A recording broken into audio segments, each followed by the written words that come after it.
The Leave campaign did not tell people that voting Leave was a leap in the dark. In fact, they went great pains to say that it was not a leap in the dark, and most people that voted Leave probably believed them.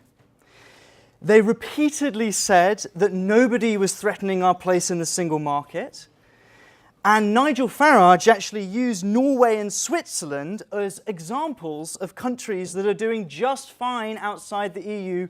Thank you very much. Nigel Farage used Norway and Switzerland as evidence that Remain were exaggerating the economic risk of leaving the EU. Now the country has voted to leave the EU, we need a negotiating strategy that represents the whole country, not just Tories, not just people who voted Leave. We need to represent everyone, and I believe that means we need to stay in the single market. But at the same time, I want to add that we also need to be ready to seize the opportunities that we're going to have when we leave the European Union. Right now, we are being forced to charge import tariffs on food that we import from Commonwealth countries like India, Ghana, and Jamaica.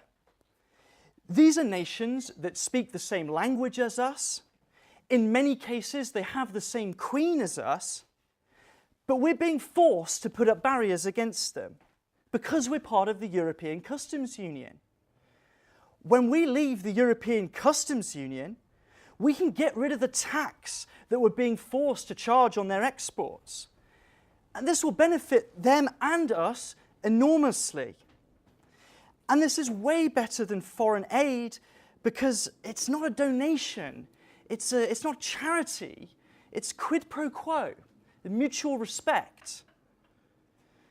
At this point in our history, I think it's time for British people to be going out all over the world to seize opportunities wherever we can find them.